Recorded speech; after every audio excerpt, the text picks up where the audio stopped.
from the Ford Learning Center, and today I thought it would be really fun if we made stop-motion animations with objects from nature. I borrowed this idea from one of my favorite school workshops, Artworthy Animations.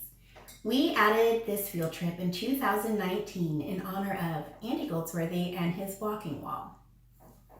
I'm sure a lot of you made it out in 2019 to see the walking wall in action, but if you didn't, I'll tell you a little bit about it. So in March of 2019, a 300-foot long, dry stacked stone wall that weighed as much as 85 elephants started tiptoeing across the lawn, across the street from the museum. And then it rested in April. And then in May, it walked across Rock Hill Road, blocking traffic for a while, and climbed up the hill by the coffee shop, where it hung out for all of June. In July, it squeezed between the two buildings and rested for the hot days of August. And then in September, it went down the stairs, hung out in October, and then around Thanksgiving, it walked all the way down to the bottom of the block building and stopped with just a little bit of the wall inside the building. Now I'm talking about this stone wall, and I'm saying it's walking, and you're thinking, Megan, stone walls don't walk. And you're right. Andy Goldsworthy's vision wouldn't have happened without a team of people helping him move the stones and build the wall so that each stone of the wall could travel around the museum. And Andy Goldsworthy is famous for playing with things outside. He loves stones. He loves ice. He loves all kinds of natural things. And his artwork is what you call ephemeral. And ephemeral means it doesn't last a very long time. So one of the things he loves to do is wait until it's about to rain, then lie down on the ground and get absolutely soaking wet, and then jump up, and he has left behind an Andy Goldsworthy shaped dry patch on the ground. He also loves to stuff his mouth full of flowers and then just spit them out into this big burst of color. All of these things, walking walls, rain shadows, spitting out flowers, are awesome ideas, but they're so ephemeral. They only happen for a second. And you can only imagine a little bit what I'm talking about. So how does Andy share his artwork with the world? And the answer is he takes a lot of pictures and a lot of videos, and then he makes movies so that he can capture these brief ephemeral moments before they go away. So we're going to do something similar. We're going to collect some things from nature, and then we're going to use a phone or an iPad to record these things, to capture them. So I went out on my morning walk and I found this kind of dead, dry grass, and I picked some pansies from my yard. If you're going to use flowers for this project, please ask the person who grew the flowers. And I found a couple of really sweet newly hatched eggs that gave me lots of fun ideas. So I have these natural materials. You can use anything you want, sticks, stones, dandelions, it's up to you. Just go out and find some things when you're walking around. The other thing you're going to need is a phone or an iPad. So I have this little tablet here, and it comes with a stand so that it's easy for me to set it up to take my pictures. Because I'm going to want to be able to look kind of down and over what I'm working on. If you don't have a stand, sometimes you can maybe prop your iPad up with books. You kind of have to hold it to the side a little bit so that you can't see the book, and you might have to put one on the other side too.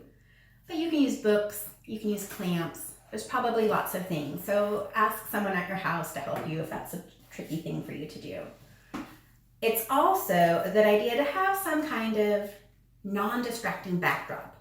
So when I made my stop motion, I used this white paper and shot directly down.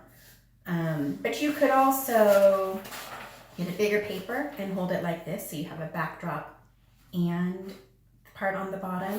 Or you could just find a really clean spot to shoot it. Maybe you could use a sheet. There's lots of options. One thing that I think is probably pretty important, tape down your backdrop so it doesn't move around a lot while you're working.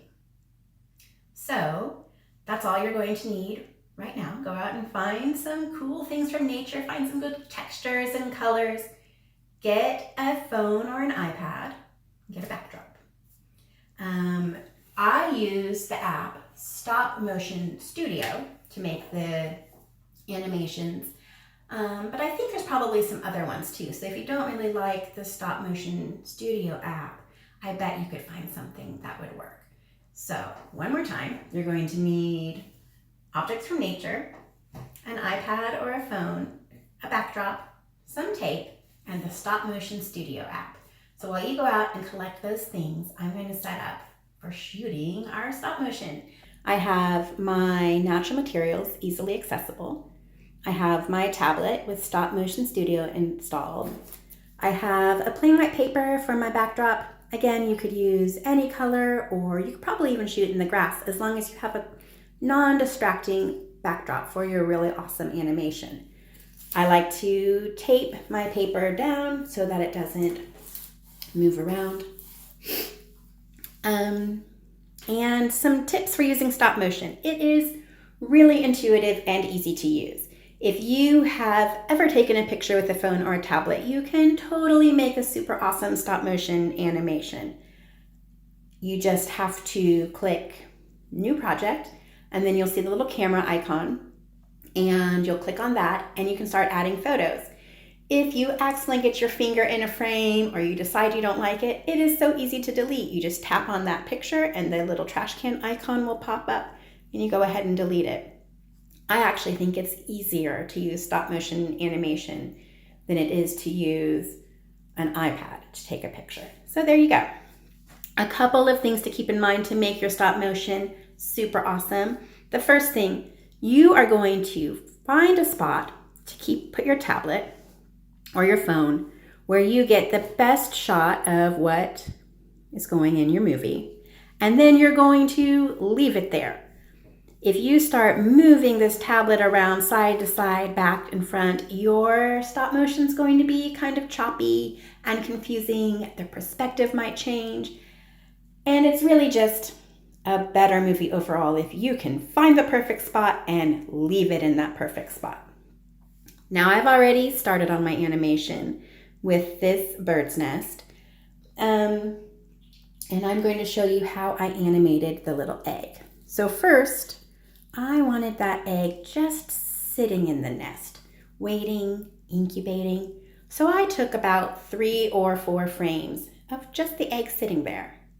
Then, when I wanted to show the egg hatching, I started to move the egg. I would move it, take a picture, move it again, and take a picture. Kind of like the little egg, is hopping along, getting ready to hatch. Take a picture. Now what happens if I've got my finger in here and I accidentally take a picture? Like I said, I can easily delete it. I'll just go back in, click on that picture that I see my finger in, and delete it. Super easy. Now, if you just decide to take something out of your picture, it will suddenly disappear from your animation. So as you're working on things in your animation, it's a good idea to get it set how you want and leave it. When I was first building the nest to keep it from moving around too much, I would keep my finger in the middle and build around so that my nest didn't jump around. Later, I wanted the nest to kind of walk away, so I would move it, take a picture. Move it, take a picture. Move it, take a picture. That's really all there is to it. You're going to need to take a lot of pictures to have stop motion animation.